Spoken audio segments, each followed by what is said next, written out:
I know y'all want to hear me pop my shit. I know y'all want to see me pop my shit. I know y'all want to see me talk my shit.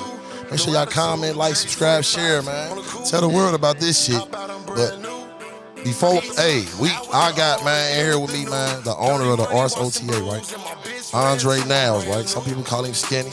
Some people call him Fresh.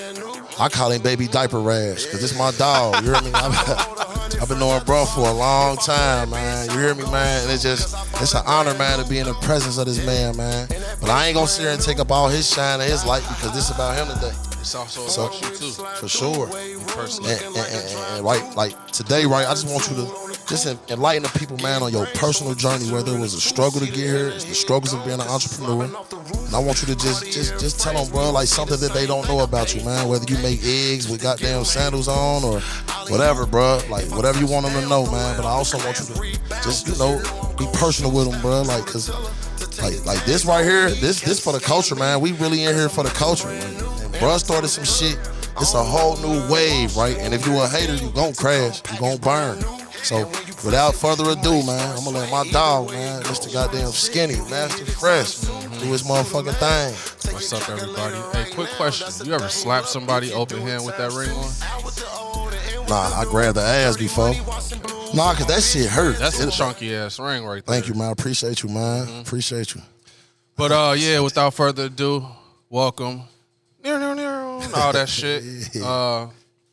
But to answer your question, the struggles, all of that, it was definitely a struggle. I mean, life is a struggle. Period. Ain't nothing easy in this life. So, yeah, it was a major struggle. Want me to tell you how it started? Yeah. Okay, I want to know everything. What made you come up with I know you? Not to cut you off. I'm sorry, but like I want to know the beginning process of the creativity mind, whether it was.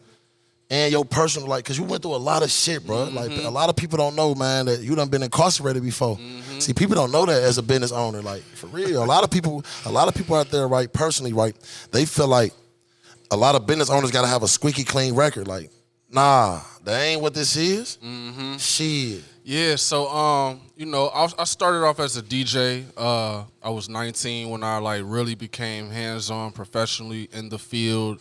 Like, no 9 to 5, no job, just fuck it. I'm about to try and pay my bills off DJing. I was 19 years old, doing 1 gig a week for $100 a night. You know what I'm saying?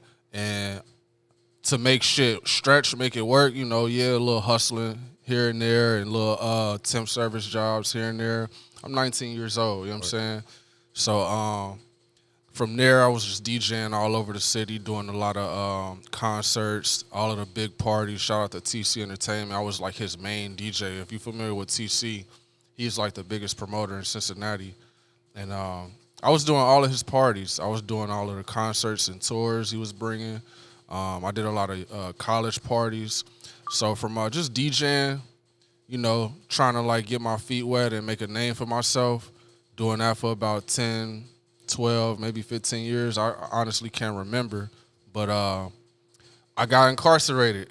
Like you said, yeah, it was, county jail stuff, not no actual prison. But still was gone. Yeah, for a little minute. And during that time, I did a lot of reflecting because it was during the holidays. I missed Christmas, New Year's. I missed real, intimate, personal time that I could have spent with family and close ones and shit like that. And, that was depressing, of course, but, mind over matter, so I was locked up. I was actually in there kicking it, after, I didn't even know I was going to stay that long. Right. I thought I was going to do, maybe 2 days and be out. I done did that before. It'd be you go to jail and be I'll be out by Monday or I'll be out by tomorrow. Quick shit. Yeah. This one, nah, I ain't had no pending case or nothing. It was just, I was lost in the system. Man. I could have really took it further and sued for falsely imprisonment and all of that shit, but I just wanted to really get that energy off of me. So I had spent maybe 30 days. Can't remember exactly, maybe 32 days, 29 days or something. But it was over the holidays, over some firearms, some guns, and I beat that, of course. But being a DJ self-employed and being paid by cash, end of the night, late night. You know, we're a liability at the end of the night. You know, walking out that door. Right. You know, you gotta have something on your hip to protect yourself. So, period. Of course, I got caught up in some shit or whatever, and did my little thing, did my time. Right. But while I was in there kicking it, cutting hair, playing basketball, I met a lot of homies in there that I knew already. Actually, my first day walking in, somebody yelled out, "Fresh!" Like, right. Dang. As soon as I walked in, like, so it kind of like made shit cool or whatever. Then his cell happened to be right next to mine, and everybody, you know, we started mingling and all that shit. But like, long story short, I get past like, I guess 30 days or whatever, and I come home, and I just think about all the things that I was thinking about inside. I wrote shit down. I had like a whole plan. I lost a lot of money too, because I had like a real schedule. At this point, I'm DJing like 5, 6, 7 nights a week. Damn. Like, I'm making money DJing. Right. So when that happened, I lost a lot of money. Some relationships kind of like fell off a little bit. And from there, shit, I was just like, man, what am I doing? Like, you know, I wrote down my plans that I wanted to do more than just DJing. I've always been into art. I've always knew how to draw. And I just wanted to really fulfill what my purpose was out there. So getting into the artwork, wanting to buy paintings and shit like that, wanting to keep my crib nice. And I couldn't find these paintings that I wanted. So how I got into it was I just started painting it myself. You know what I'm saying? Like, as soon as I came home, I think my first paint was like a month later. Like, I bought the canvases and shit like that. It just created. It just created. Damn. And from there, I might have sold like a couple paintings here and there, and I started throwing my own art shows. And self-funded, your own shit. Yeah, like, I'm doing everything by myself. Like, and that's live, man. sold a couple pieces, started throwing art shows just so I could meet other artists in the art community and kind of network and introduce myself to this community too. And from there, you know, it just started blossoming. And then I always had this plan, you know, DJing in everybody's place and everybody's club and all that. I wanted my own spot. You know, I'm 36 now. I wasn't trying to, I remember telling myself, I remember talking shit about older DJs when I was younger. Like, I ain't trying to be in these clubs when I'm 30, still DJing for the 18 to 25. Like, you know what I'm saying? I'm trying to be chill. Like, and I'm already a laid back person. So being in the club every other night was just like, it was draining me. So, you know, with my plans, I just fulfilled them. And basically how I got this spot, so I went to New York for a couple of years. That's where I'm from, the Bronx. So I moved back there for a couple of years. And then DJing up there, then did a couple art shows. Like I said, was introducing myself to the art community up there and networking. And then from there, you know, ended up coming back to Cincinnati. And when I came back to Cincinnati, I changed my purpose and how I want to be looked at as a DJ. You know, being booked. Like most DJs, they just out here collecting their next check. You feel me? They don't care what kind of party it is, what wedding, nothing. It could be a restaurant, grand opening. Like, DJs out here, they just trying to get their next check because it ain't no guaranteed check with this shit. You got to go out there, wake up, and find your next gig. So doing that, you know, I'm just like, man, I want to market myself to be only like strictly downtown and pop culture and being like that mainstream DJ. So I stopped DJing a lot of shit outside of downtown. I will only accept a booking if it was downtown. Dang. And doing that, like, that kind of put me in a different market, gave me some different looks. I started DJing all of the grand opening bars downtown. Like, if you had a new bar, new restaurant, new club, you was there, and you was about to open, you called me to do your marketing. You called me to do your promotion. You called me to, like, lift it up and get it booming out here for you. And that's what I was doing for all the new spots downtown and Newport right over the river. Shout out to Newport Ultra Lounge. I did their grand opening and was doing they I'll say about 5-6 weeks a residency or whatever, and moving forward to the next new club that was about to open, new bar, new restaurant or whatever. Then from there, you know, it was like I wrote all these steps down while I was locked up. Like, I wanted to change how I was being looked at as a DJ, and I wanted to elevate from DJing into a boss. So let me ask you a question, right? Not to cut you off. When you was writing shit down, right? You was already formulating a process of ownership. like you said that, I just want you to just briefly speak on the power, because there's people out there, right, that, and we spoke on this on a past episode, where a lot of people locked up mentally and they don't understand the power of ownership. So I want you to just give them man, what's the importance of really owning yourself? Man, nobody can tell you what to do. Nobody can tell you when to stop. Nobody can tell you when to go. Nobody can tell you what to eat or when to eat. Nobody can tell you anything. You know what I'm saying? Like, nobody can tell me nothing. I wake up when I want to. Yeah, I wake up early every day, but it ain't nobody like beating in my email or my phone like, hey, you late to work, or, you know what I'm saying? I ain't getting no write-ups or none of that. You know what I'm saying? I'm just waking up and going. And you living your time for your time. Yeah. And I express that a lot, because that's what I promote on this podcast, is just ownership. And like what he's saying, and I took so much from it, right? The power behind the thoughts. You see what he said, right? He was incarcerated. That mean, like, he wasn't locked up mentally. He went in there, he had a plan. Hell nah. That shit was low-key like a vibe, like, not to like even and glorified none of that shit. And have people thinking like jail is cool, because it's not. But, you know, it's always mind over matter wherever I'm at. I could be in the slums, and I'm still, my mental gonna be straight. I'm still like, I'm grounded. My toes is, you know what I'm saying? I love that. I'm a gorilla, so I ain't nothing changing. Put you anywhere. Yeah, that's how we is. My atmosphere, environment might change. The jungle might change, but ain't nothing changing me. I'm still swinging through the jungle. I love like that. Tarzan.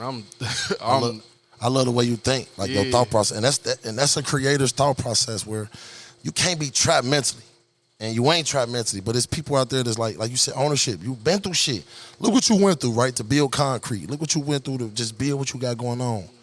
Like this man went through some shit, hard shit. Whether it was jail, whether it was it just what you go through is what you get through. That's how you got to look at life, like, and that's the whole concept of it. It's more to that, you know, like being a DJ.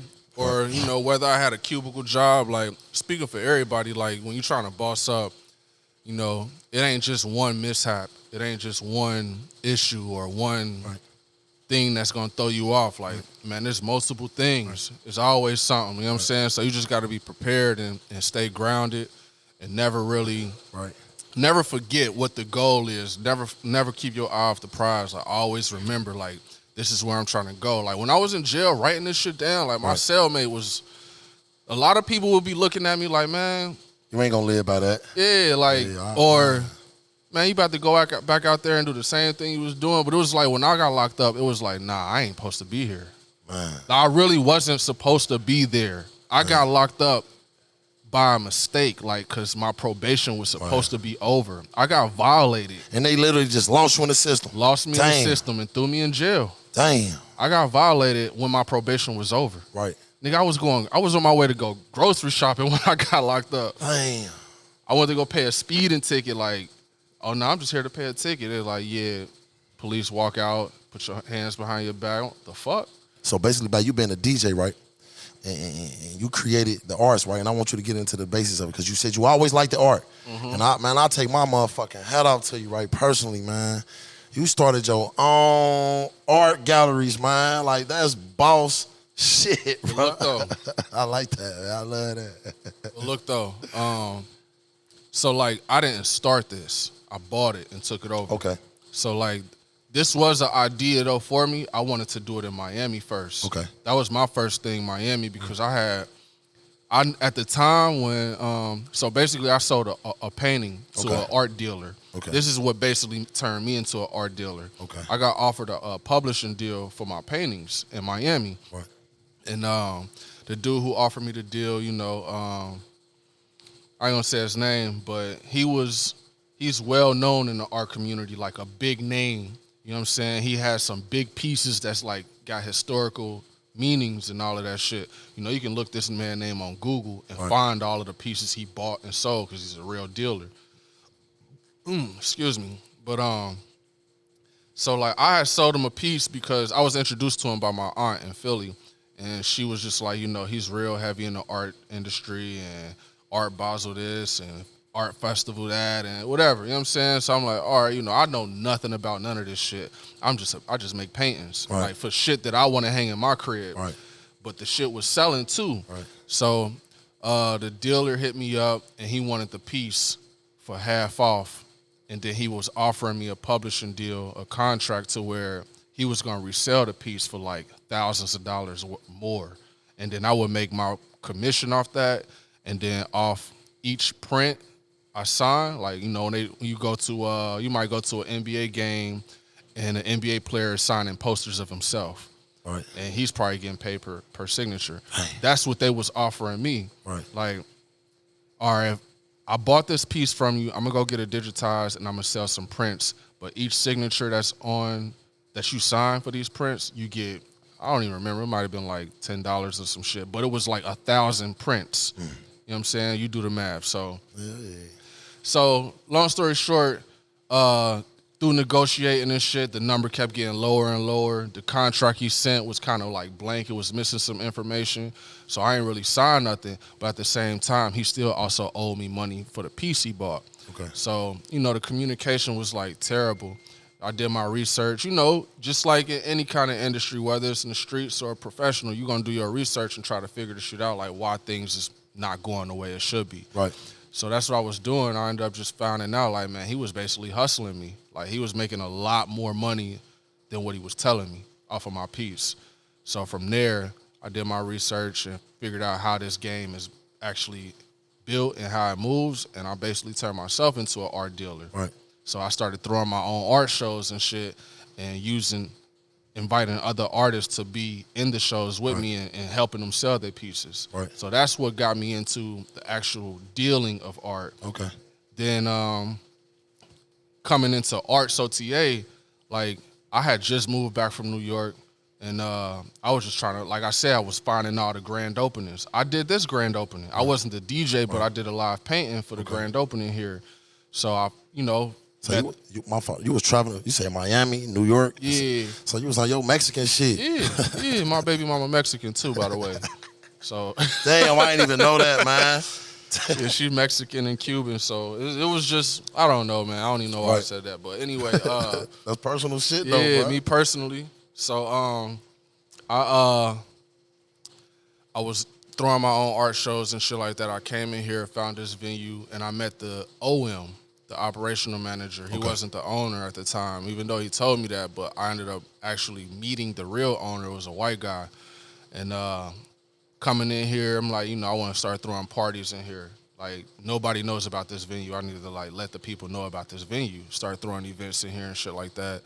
And basically, I got offered a GM position. They offered me a general manager job here, and I took it, like, right after my birthday, and I started working this shit for, like, 6 months, then the pandemic hit. Okay. So when the pandemic hit, I kind of, like, quadrupled the sales, the monthly sales. I took, like, it went up when I took over. On your PPP shit. You know what I'm saying? So then the pandemic hit, and the actual owner, he's like, I can't afford to cut no more checks. Hey. So we closing down.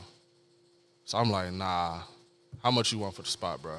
Will you sell it? He's like, hell yeah, I'll sell it. Like, I don't know nothing about the bar industry. I jumped in here naked. So you just, damn, so you had a vision. You created the culture meets arts, basically. Yeah, basically, like, because before I owned it, it was just, it's what it was, it's what it is now, but a lot less valuable. Damn. You know what I'm saying? So when I came in, I bought it, I took over, you know, like, man, just, like, I would say our annual sales now, man, we almost, I don't even like to brag or talk numbers like that because people, you know, but I also be trying to, like, give people some insight so they can But that's motivation, though. Yeah, There's people out there that want to get into this shit, though. Exactly. Man, talk that money This shit, is man. exactly why I'm glad you invited me on here. Because, like, I'm not going to go online and type, like, hey, I did this, I'm doing that, hey, we did this. I don't want to do that because the internet is weird to me, bro. Like, you know what I'm saying? Like, it's super weird to me. So I try not to, like, I've seen people get chased down. I've seen people get hunt. I've been on that side of doing homework on people on the internet. You feel me? So me knowing how that go, I'm gonna be precautious if I'm on the other side too. I ain't about to be a victim. So I just don't like to talk like that on the internet. You feel me? I appreciate it. But we here with it. So basically, I took our monthly sales from, like, you know, before I became the GM, I think monthly sales might have been like 6 to 8K a month. I took that shit to like $25K a month. Period. And then the pandemic hit. We was closed for like 13 months. How I bought it was crypto and stocks. Damn. All that. I tried to do the PPP shit. It ain't work for me. Like, it was too late for me to get it. You know what I'm saying? I ain't get that shit. I missed out on the PPP. But what I did get... Me personally. Yeah, what I did get was unemployment. I got some unemployment. So what I was doing with that, I was throwing all that money into stocks and crypto. Investing that shit. You feel me? So like... Damn. Every 2 to 4 or 5 months or so, like, I'm taking money out, my gains, I'm taking it out, and I'm flipping it again, whether it's on the other shit or street shit. Yeah, street shit or artwork or whatever. Like, I'm flipping that. I love that. So, like, I say about 6 to 8 months later, like, now I'm up, like, not just off of unemployment, but I would flip unemployment so many times. Like, now I can like really take this money and turn it into something that I really want. So my goal was to go to Miami. I'm about to open up an art gallery bar in Miami. Like, I love Miami. You know what I'm saying? I low-key might move there. Like, my baby mama's Mexican and Cuban. You know what I'm saying? Like, she fit down there. It was just only right for me to have a child with somebody like that. I don't know. Like, man, speaking of that, man, you got a beautiful, beautiful baby, man. Thank you, man. Beautiful baby, Thank you. man. I love black women too, by the way. I love all women. But, you know, I grew up in New York City, a melting pot. It's nothing but Latin, Caribbean. I'm Caribbean. I'm Guyanese. My pops is British. You know what I'm saying? My grandmother is Barbadian. Damn, you got all that in your blood? Yeah, I got the Caribbean tattoos, all that shit on my neck. Man, I just came from Barbados. So I got family out there. So when you eating, I know that food be crazy. You got mad different shit. Yeah. Now you like a bag of Skittles, bro. Got hella shit in him, man. What? I'm about to grow some dreads now, man. You feel me? Damn, I ain't know that, man. Yeah, bro, that's why I grew my shit. That was another reason why I grew my shit out too, because traveling, I don't trust barbers. So my barber live in New York City, and I got tired of going back and forth, so I just grew my hair out. My dog, man. Hey, I got a question, right? No bullshit. Right? My nigga, hey, he made it personal. He say, I love black women, period. But do you like white women? Would you date a white woman? I don't think I can date a white woman. You know, I always have that I can hear my mother in the back of my head. Like, don't bring no white girl home. Man, what? Beat your ass. I can still hear that. You know, have I like messed with a white woman before? Yeah. Right. Have I like seriously dated a white woman? Nah. You ain't bringing one home? Hell nah. You ain't licking their ass or nothing. You ain't going that far. I don't even do that, period. Damn, man. I still ain't graduated from licking pussy to licking ass. Right. I ain't been there yet. Man, as a man, hey, and what's so crazy, right? Me personally, right? You would think, right? Because bro, I don't even know if it's yet there. I probably won't go there. Most owners and creators, right? They some freaky motherfuckers, man. Like I'm equivalent to that. I'm a nasty Owners got a bad man. rep though. A lot of like owners, we get a lot of bad rep because of that. Like, you know, it's just like. They don't know you personally. Yeah. They just like, and people, and this is what I was saying, because like people think creators and owners, right? They be thinking because people got something going on that they bougie, that ain't what this is. Like, hey, one of y'all can hit we ain't, man, I promise, man, like, I really appreciate you, right, giving that creator mentality to it. Cause like what I just gained from it, right? I understand when you write shit down, right? You remember it more, right? But I got out of this one though, like that hunger, man. Like, and like I'm very team ownership. Like I ain't going. I do not believe in no 9 to 5. Like ain't nothing like waking up, telling yourself what to do, when to do it. Like who the fuck is you to tell me that I ain't gotta? Nah, like. But I also love the art in here too. We about to get to that though. Like, after we wrap it up in a minute, cause I gotta get a tour of this, man. Cause I want people to know. And also, man, like where can they find? I apologize at the beginning cause I was so wrapped up in geek to get this interview. Like. Where can they find you at, man? Like, far as the address down here on every major website, where can they find my big dog at, man? Andre Niles. I ain't mean to keep saying that. Nah, it's all right. We here with it, though. 2141 Central Avenue, Cincinnati, Ohio, 45214.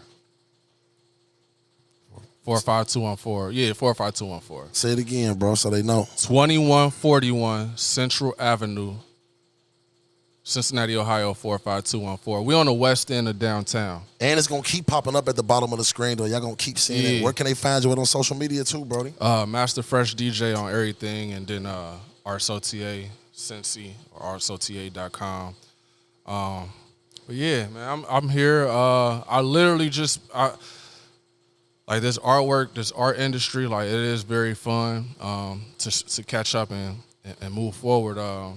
Like opening this, you know, taking it from the $5K a month to $25K a month, and then the yearly annual sales. Like we passed $250,000 already. Period. You know what I'm saying? And he ain't bragging, bro. Yeah, It's bullshit. And what's crazy is, like people think that's a lot of money. That ain't a lot of money, man. 100,000 ain't a lot. 200,000 ain't a lot. Like I done did that in sales, and I still be like, man, like I need more because I don't feel fulfilled. Like, damn, I don't feel fulfilled. I love that, man. You got anything else personal you want people to know about you? Oh yeah, we about to wrap it up. Nah, cause we doing a part 2 too. Remember? Oh yeah, for sure. So as we building and politicking, we doing that separate. This was more like they want to know something about you. And then the other one. Basically, yeah, I'm about to franchise and open another one. We thinking Cleveland, Miami, Houston, New York. I found a venue, a location in Harlem. Yeah, in Harlem on Lenox. Actually, I found a location on Lenox, and you do understand that's a whole new wave, bro. Yeah, so like this is like it's an art gallery cocktail bar, but like during the day, by appointment right now, we're gonna eventually expand into the coffee business, juice bar business. But during the day, like by appointment only, you can come in and shop. Like come look at artwork if you want to buy some paintings or whatever. And while doing that, you can buy a shot, a cocktail, or coffee, or whatever. And the artist, this is why I like this personally, right? This a meeting spot, like for all talent and all walks of life coming here. It ain't just rappers, it ain't just artists, it ain't just painters. It's all type of walks of life coming here. You might come here and see the corner in here. You might come here and see, like, man, I done been in here, right? And I love this vibe so much, right? I done been here. It be some beautiful, beautiful people in here. And I think all beautiful. I ain't talking about just women. It be beautiful creators in here where, like, I done bought clothes out of here before while I'm sipping. Yeah, this is it's an open gym for creators. Period. It's an open gym. Man, say that again, please. This is an open gym for creators, not just artists. If you create anything, this is an open gym. This where you come to. This where you come to, man. Catch some wreck here. This really like the culture. This where it's all at, man. And I want y'all to know, like, listen, part 2 of this, we about to be building, walking around, catching up on art, man. But I want y'all to hit that like button, please, man. Hit that bell. You want me to pop my shit, man. Period. Comment. Share. It's the Me Personally podcast, man. I'm out in the community with it, right? Man, I love bro so genuinely, right? I had to pull up on him, like, because when I called him, right, that's why I said the part 2, like, because he coming to my podcast, bro, we ain't done. It was just more like, I'm personal with bro, like, just because I know him personally, but he a creator, man. Like, anybody that's a creator, you can come down here. You can come down here, man, create, take a shot. First round's on me. I'll be in here Monday through Tuesday next week, Monday through Wednesday, matter of fact, I'll be here, man. First shots on me, man. Come create, man, and kick it with me personally. Breadbaggg Jones, man. Until next time, man, you already know. Chopper hold 100 fresh out the box. If I pull that bitch out, I'm gon' shoot, cause I bought it brand new.